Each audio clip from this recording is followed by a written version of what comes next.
try this again. Here we go. Hi. Hi. My name is Sherry Smith, and I'm here to interview you Oh, perfect. about Nice to meet you. being a veteran teacher. Thank you. So I understand your name is Stacy Leek, Uh-huh. and I have that Stacey Leek as in the faucet. Yeah, very good. Wonderful. And would you prefer to be called something else or? No, that works great. You can just call me Awesome. Stacy. Yeah. Okay. All right. So tell me, in becoming a veteran teacher, when did you start? How many years have you been doing this? Many years. I have been doing this for many years. So at least 10 or 15. So, What do you remember about your first day as a teacher? that's a great question. I was absolutely terrified. I was 23 at the time. And some of my students I was teaching seniors, so some of them were 18. And I was so scared to start teaching. I wasn't super confident at that point in my life. So I remember a lot of fear around my first day of teaching. Wow. Yeah. What did you do to get over the fear?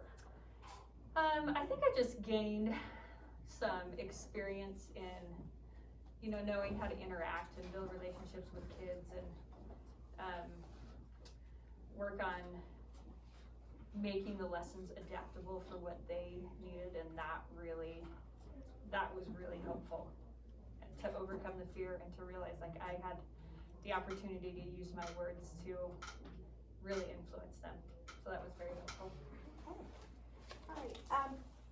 So there are many people out there who kind of don't approve of a career in teaching.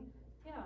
So how did you break it to your family and friends that you were going to join up, to enlist, to become a teacher?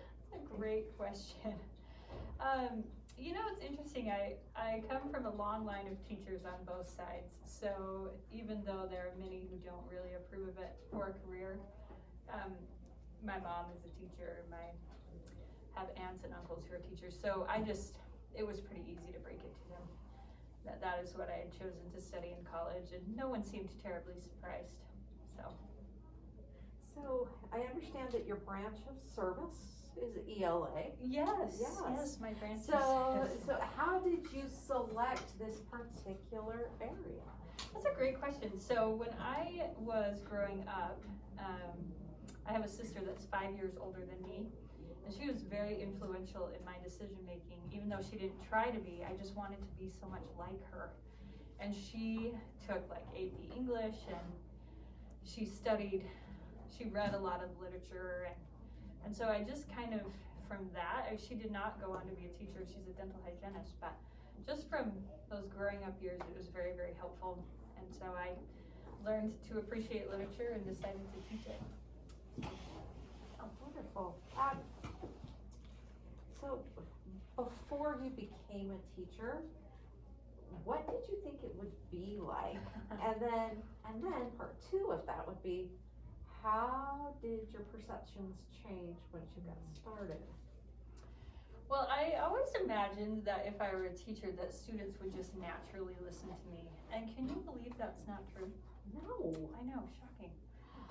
And so that perception changed rapidly, where I learned that you have to grab their interest, otherwise you're doomed. And so that was really, really helpful, making lessons interesting. It was helpful. What was your second question? I'm sorry, I forgot. So, and how have your perceptions changed?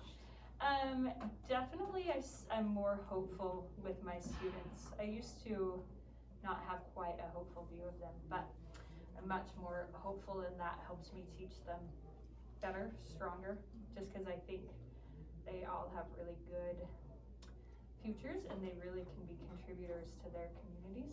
And so that's who I want them to be. So I teach them like that, which has been helpful. All right. Is there someone that you served with that you remember fondly? As a fellow teacher? What could you tell me about them? Yeah, so one of my most influential coworkers. His name is Matt Edbick, and in fact, there may have been a guest appearance by him previously in this class. But he was. I worked with him at this residential treatment. This is where students had been sent, and so I was their teacher, and he was a fellow teacher, and he just really taught me to love hard kids, and he could see good things in them. I remember asking from time to time, like, I'm really struggling with this kid, what do you see that's good? And he could tell me, and so that became a very strong influence for me to be able to see perspective and potential instead of just, because a lot of them were making some poor choices. So he was very influential in letting me see the person, the actual person, the actual student, so it's good. Wonderful. Thank you. Yeah. How do you think your time as a teacher has affected you? That is a great question. I would say that as a teacher, you know, when I was 18, I was young and dumb. And there's no delicate way to put that. I was about as dense as they came. You're acting like a 5-year-old.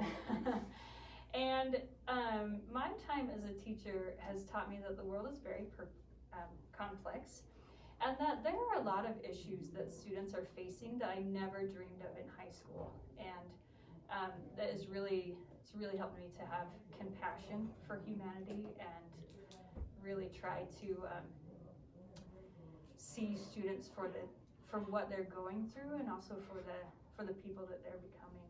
So it's been very enlightening, because when I was 18, I just thought, these people, they can't get it together, and I just never considered that they had hard lives. So it's been helpful for me to see that aspect. Wonderful. Thank you. Yeah.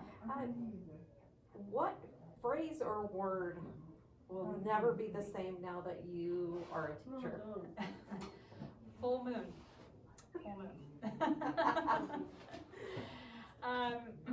Yes, I always heard people say that when the moon was full, that children acted wild, and I didn't believe it until I became a teacher.